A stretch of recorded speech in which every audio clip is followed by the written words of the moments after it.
अस्सलाम वालेकुम जी। उम्मीद है सब लोग ठीक ठाक होंगे। आज की वीडियो में हम आईआरएस बराए साल 2023 के बारे में कुछ डिस्कशन करेंगे और उसके बाद हम इसको टैक्स को फाइल करना सीखेंगे। तो कुछ चीज़ें प्री रिक्विजिट हैं, कुछ चीज़ों की रिक्वायरमेंट होती है टैक्स फाइल करने से पहले। आपने वो चीज़ें लाजमी करनी। ये सारा प्रोसेस आपको रिटर्न में मैं एंड में भी मिल जाएगा, और अगर आप इसको देख रहे हैं किसी फेसबुक के ग्रुप के अंदर, तो उसके अंदर आपको ये रिटर्न जो सारी इंस्ट्रक्शन हैं ये फाइल के मेन्यू में जाके आपको मिल जाएंगी। मैं इसके अंदर जो आपको मेंशन भी कर दूंगा, और अदरवाइज़ ये आपको गूगल ड्राइव के अंदर मिलेंगी। सो फाइल करने का तरीके से पहले कुछ चीज़ें जो रिक्वायरमेंट है हम पहले उसको लाजमी गो थ्रू करेंगे, और कुछ कानून हम देखेंगे कि फ़ाइल करने के लिए क्या कवानीन है और क्या परसेंटेजेस हैं। वो कि ये सारा काम ऑटोमेटिक होता है। तो सबसे पहले अपने गूगल पे आ जाना है। गूगल पे जाके आपने सर्च कर देना है पोर्टल दाश फिनेंशियस। इस पर क्लिक करेंगे तो ये आपके पास पहली वेबसाइट आ जाएगी www.portal-financials.gov.pt। इस पे आपने क्लिक करना है तो आप मेन पेज पे आ जाएंगे। ठीक है जी। मेन पेज के आने के बाद आपने ये आईरिस का आ गया, लेकिन इसको भी आपने छेड़ना नहीं जब तक अपने प्री रिक्वायरमेंट्स चेक नहीं की। इनको चेक करके आपने आगे जाना है। तो बिगिन सेशन पे क्लिक करेंगे। यहाँ पर ऑप्शन आ रहे हैं आपके लॉगिन के, तो आपने लिंक को सेलेक्ट कर लेना है। यहाँ पर आपने अपना कंट्रीब्यूटर नंबर डालना है और नीचे आपने इसका पासवर्ड डालना है। ठीक है, तो लेट मी होल्ड, मुझे पासवर्ड डाल लेने दें, लॉगिन करने दें, फिर मैं आता हूँ। देखिए हमने अपना पासवर्ड एंटर कर लिया। नीचे ऑप्शन आपको नज़र आ रहा होगा ऑथेंटिकेट का, इस पर आपने क्लिक करना है। तो आप अपने जो फाइनेंस के पोर्टल के अंदर आप लॉगिन हो जाएंगे। सबसे पहले आपने ये करना है कि आपने ये ऊपर टॉप के ऊपर ये एरिया नज़र आ रहा है माई एरिया, इस पर क्लिक करना है। तो यहाँ पर आपके पास एक मेन्यू का ऑप्शन आ जाएगा जिसके अंदर ये 3 ऑप्शन होंगे, माई एरिया, रिलेटेड सर्विसेज और ऑल सर्विसेज। आपने सबसे पहले चले जाना है माई एरिया पे। यहाँ पे ऊपर सबसे ऊपर आपको ऑप्शन नज़र आ रहा होगा पर्सनल डाटा, इस पर क्लिक करना है। तो ये एक और, क्योंकि आप किसी और जगह पे आ गए तो ये बात चेंज हो गई है। यहाँ पर आपने चेक करना है कॉन्टैक्ट डिटेल्स, इस पर क्लिक करेंगे तो आपके पास आपका ईमेल एड्रेस और टेलीफोन नंबर वो शो हो जाएगा। यहाँ पर ये स्टेटस ग्रीन होना चाहिए, ना भी हो वैसे आईआरएस के लिए ये रिक्वायर्ड नहीं है, लेकिन बेटर है कि आपके पास ये हो। अगर नहीं तो ये नीचे आपको ऑप्शन मिल जाएगा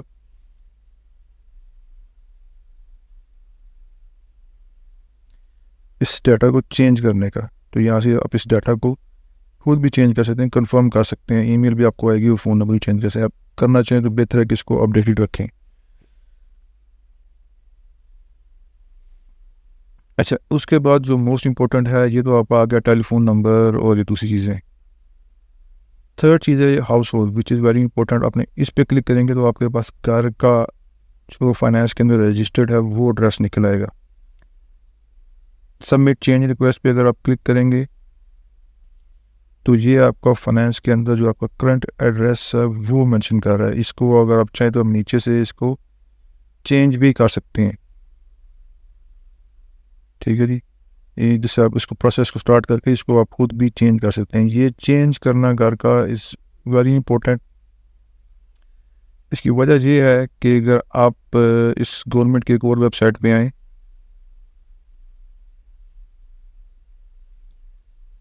ठीक है जी, ये वेबसाइट है, मैं इसका लिंक आपको नीचे दे दूंगा। ये eportugal.gov है, ये पर्सनल टैक्स के बारे में।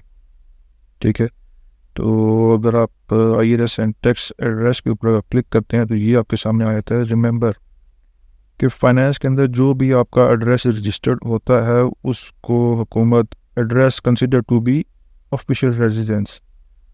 फाइनेंस के पोर्टल के ऊपर जो आपका एड्रेस रजिस्टर्ड होता है पुर्तगाल के अंदर, वो आपका ऑफिशियल रेजिडेंस एड्रेस माना जाता है।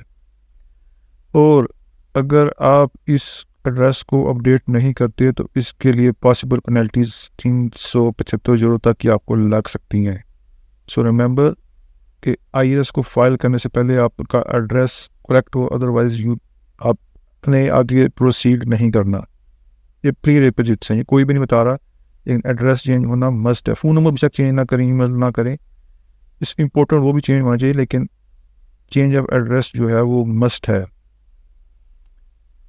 ठीक है जी, अपनी एड्रेस अगर आपका सेम है तो ठीक है, फिर आप नेक्स्ट प्रोसेस पे चले जाएंगे। ठीक है जी, फ़ोन नंबर चेंज हो गया आपका जी कॉन्टैक्ट डिटेल से, एड्रेस आपने सबमिट चेंज रिक्वेस्ट पे जाएंगे तो ये करेंगे, अगर सब कुछ ओके है तो आपने इसको छेड़ना नहीं है। नीचे एक और ऑप्शन आ रहा है रिलेटेड सर्विसेज, इस पर आपने क्लिक करना है। तो ये आ रहा है जी चेंज IBN सबसे ऊपर, इस पर हमने क्लिक किया, IBN चेंज की रिक्वेस्ट आ गई है।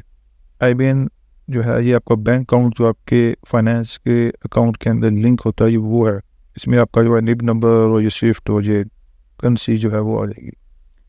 इसमें सबसे इम्पोर्टेंट चीज़ जो है वो चेक करने वाली होती है, वो है जी IBN कन्फर्म का स्टेटस। ये चीज़ ये ऊपर उन्होंने मेंशन भी की हुई है कि अगर ये आगे कन्फर्म स्टेटस होना ज़रूरी है तो ये आपका कंसिडर किया जाएगा कि ये वैलिड है। ठीक है, ये इसलिए है ताकि अगर आपके वैट के रिफ़ंड, ये उन्होंने लिखा भी होगा कि वैट या वो जो आपका ईवा है उसके अगर रिटर्न आपको आ रहे हैं तो इस बैंक अकाउंट के अंदर आएंगे। ठीक हो गया, तो ये तो प्री रिक्विजिट है कि आपने फाइल करने से पहले अपना जो एड्रेस है और IBN नंबर चेंज करना है। इसका ऑप्शन IRS फाइल करते वक्त भी आता है, लेकिन इट्स बेटर कि आप इसको पहले ही यहाँ पर कंफर्म स्टेटस पे ले आएँ, क्योंकि उधर कई बार वो तंग भी करता है। तो इसलिए बेहतर है कि यहीं पर आपका कंफर्म स्टेटस होगा तो आपको परेशानी नहीं होगी, ये ऑटोमेटिकली वहाँ पर शो हो जाएगा। तो अभी हम कुछ चीज़ें देख लेते हैं कि टैक्स फाइल करने से पहले कुछ लोगों के सवालात भी होते हैं, तो हम ज़्यादा डेप्थ में नहीं जाएंगे, लेकिन थोड़ी बहुत चीज़ें देख लेते हैं। सबसे पहली चीज़ जो है जी वो है इसकी परसेंटेजेस के बारे में। इसके बारे में बहुत ज़्यादा मिसकन्फ्यूजन है, तो अभी हम आपको बता देते हैं जी। अगर आप इसका लिंक आपको मिल जाएगा, इसका ऊपर का ये CIRS का कानून है, पर्सनल इनकम टैक्स, ये 2023 29 दिसंबर का है। अगर आप इसके ऊपर क्लिक करेंगे पेज नंबर 22 लिख के यहाँ पर, तो 21-22, तो ये आपकी पर्सनल इनकम टैक्स के अंदर जो जो इनकम आपकी कैलकुलेट पॉसिबल है कि इसके ऊपर आपका टैक्स लगेगा, तो वो 6 किस्म की हैं। ये उसकी कैटेगरीज हैं, ABC गलत नहीं लिखी हुई, ये कैटेगरीज के हिसाब से लिखी हुई है। ये आपको इनकम टैक्स के जब हम फाइल करेंगे IRS तो वहाँ पे भी आपको नज़र आएगी कि कौन कौन सी इनकम जो है वो आपकी टैक्सेबल है। तो आप अगर पर्सनल जॉब कर रहे हैं वो है, मतलब आप मुलाजमत कर रहे हैं वो है, या आपकी एक्टिविटी है वो भी इसमें कैलकुलेट होगी। अगर आपके पास अपने पुर्तगाल के अंदर किसी कंपनी के अंदर शेयर बाय किए हुए हैं तो आपको वहाँ से डिविडेंड्स आ रहे हैं, प्रॉफिट्स आ रहे हैं स्टॉक मार्केट से, तो वो इनकम भी कंसिडर की जाएगी। फिर ये कैटेगरी F, ये है जी आपकी रेंटल इनकम, कि आपके पास कोई घर है जिसको आपने अगर रेंट पे दिया और आप उससे रेंटल इनकम ले रहे हैं तो वो भी कंसिडर की जाएगी इनकम। इंक्रीमेंटोस पार्टिमोनियस, तो ये है जी कैपिटल गेन टैक्स। आपने कोई प्रॉपर्टी ली थी 1 लाख यूरो की, अब वो प्रॉपर्टी हो गई है 1,05,000 यूरो की, तो जो 5,000 यूरो का आपका प्रॉपर्टी के अंदर इजाफा हो गया प्राइस के अंदर, उसके ऊपर भी टैक्स लगेगा। और छठी कैटेगरी है कैटेगरी H, ये है जी पेंशन्स। तो पेंशन्स भी अगर आप किसी और कंट्री से ले रहे हैं तो वो भी पुर्तगाल के अंदर टैक्सेबल है। ये 6 सोर्सेज ऑफ इनकम जो है ये टैक्सेबल है पुर्तगाल के अंदर। ये है जी आर्टिकल 1 और सेक्शन भी 1, कानून नंबर 82 2023 29 दिसंबर, पेज नंबर 22 है। ये हो गया जी कौन कौन सी सोर्सेज ऑफ इनकम टैक्सेबल हैं। अब हम इसी को थोड़ा सा चेंज करते हैं परसेंटेजेस के ऊपर। मैं गलत इन्फॉर्मेशन जो पड़ी हुई है मैं वो ज़रा बता रहा हूँ लोगों को, कि इस पर यूट्यूब के ऊपर आगे पीछे बेशुमार वीडियोस बनी हुई हैं जो कि गलत इन्फॉर्मेशन दे रहे हैं। तो जी कानून नंबर जो है ये हम नीचे देख सकते हैं, लॉ नंबर 82, ये 29 दिसंबर 2023 को इम्प्लीमेंट हुआ है। और इसके अंदर जो इंफॉर्मेशन है वो 7,703 यूरो है, जिसके ऊपर कम से कम टैक्स अभी 13.25% हो चुका है। ये टैक्स कम हुआ है, गवर्नमेंट ने कम टैक्स जो है वो चार्ज किया है।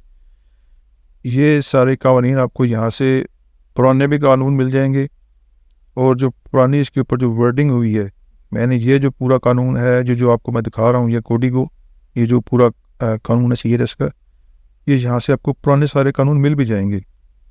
इसका भी लिंक आपको नीचे जो है वो मिल जाएगा। ये पूरा कानून भी लिखा हुआ है, यही जो डेट है आर्टिकल 82, ये इसका पूरा कानून ये लिखा हुआ है। ठीक है जी, वो कानून मॉडिफाइड हो चुका है, लोगों को पता नहीं है। इवन के आप अगर विकीपीडिया पर चले जाएं टैक्सेशन इन पुर्तगाल के, उसके अंदर भी ये इन्फॉर्मेशन गलत तो नहीं है, पुरानी अभी तक शो हो रही है, और लोग इसी को कोट कर करके वीडियोस बना रहे हैं जी 14% तक फ्री है। कुछ भी फ्री नहीं है भाई, हर चीज़ पे एक यूरो पे वो भी टैक्स है, वो बाद में है क्या, वो अलग वीडियोस हैं कि CIS IES का कानून है, जिसकी वजह से आपके पैसे रिटर्न आते हैं सोशल कंट्रीब्यूशन के अंदर, वो एक अलग से कानून है। उसके ऊपर मैंने एक वीडियो बनाई हुई है, बस वो थोड़ी सी एडिटिंग में मैं रह गया हूँ पीछे, इंशाल्लाह वो भी अब अपलोड कर दूंगा। तो ये 7,469 यूरो 14.5% जो लिखा हुआ है विकीपीडिया के ऊपर भी, ये इंफॉर्मेशन गलत है। आपने मुस्तंद इंफॉर्मेशन जो है वो फाइनेंस के पोर्टल पर चले जाना है, ये 2 अप्रैल की डेट है, आप लिख लें। तो ये 7,703 यूरो टैक्स गवर्नमेंट ने 3% कम किया है। ठीक हो गया, इसको आपने फॉलो नहीं करना। और अगर आप चाहते हैं कि ये जो अभी इंफॉर्मेशन मैं आपको ये वाली दिखा रहा हूँ, ये अपने कानून में भी देखना चाहते हैं, तो इसी कानून का जो लिंक आपको ये CIS का मिल जाएगा, इसको आप अगर चेंज करके कर दें 78, तो ये आर्टिकल 68 आ गया जी। वही आर्टिकल, यहाँ पे दार नंबर ये है ना, लेकिन ये कानून के अंदर आर्टिकल 68 है, सेक्शन 1 आर्टिकल 68। इसके अंदर भी 2023 का कानून है 29 दिसंबर, उसमें 23.25% की है। इसमें सारे कानून लेके 2.5 लाख यूरो तक की अगर आपकी इनकम है तो उसके ऊपर भी लिखा हुआ है, पेज नंबर 78। इसका लिंक भी आपको मिल जाएगा। तो इनको भी हम ऐसा करते हैं कि क्लोज करते हैं, बल्कि एक क्वेश्चन हो रहा है कि भाई हम टैक्स पता नहीं फाइल करना चाहिए हमें या नहीं करना चाहिए। तो इसके अंदर ये जो पेज आपको लिंक दिया, तो इसके अंदर टैक्स रेजिडेंट्स का बता देता हूँ कि अगर आप पुर्तगाल के अंदर 183 दिन तक रहे हैं एक 12 महीने के अंदर, तो आप टैक्स रेजिडेंट कंसिडर किए जाते हैं। आपने 183 दिन अगर आपने स्टे कर लिया है, यू हैव टू पे टैक्स। ठीक है जी, यहाँ पे लिखा अगर आपने सोचा भी है ना लिविंग एंड वर्किंग और 183 दिन गुजार दिए, you are liable to tax filing.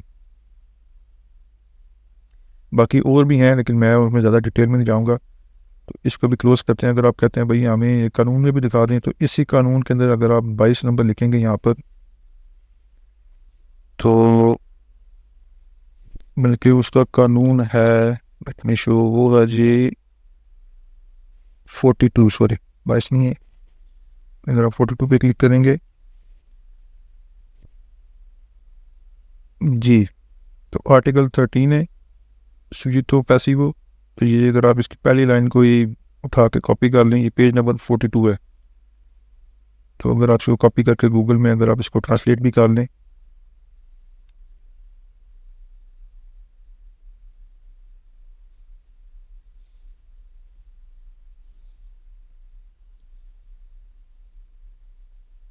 इलाके में रहने वाले और जो वहाँ भी दस्ते IRS किताबें हैं। इंग्लिश में देख लें, individual residing in Portuguese territory and those do not reside there are subject to IRS। तो मेरे राय ओपिनियन के मुताबिक आपने टैक्स फाइल करना है। आपकी इनकम का यहाँ पे कहीं पे भी जिक्र नहीं है, आपकी सिर्फ रहायश की बेस पे भी आप टैक्स फाइल करेंगे। ठीक है जी, यहाँ पे टैक्स कोड को आई थिंक मैंने क्लोज कर दिया, तो उसके मुताबिक भी आपने टैक्स फाइल करना है। तो अब हम वापस आ जाते हैं जी IBN के ऊपर। तो इसके बाद हमने जो है IRS को प्रॉपर फाइल करना है, लेकिन मैं वो करूँगा पुर्तगीज़ लैंग्वेज के अंदर। तो उसके अंदर आपको ऑप्शन ज़्यादा है, उसमें ज़्यादा एरर नहीं आती। तो अभी नेक्स्ट वीडियो में ऐसी यही वीडियो है, इसको कंटिन्यू करेंगे।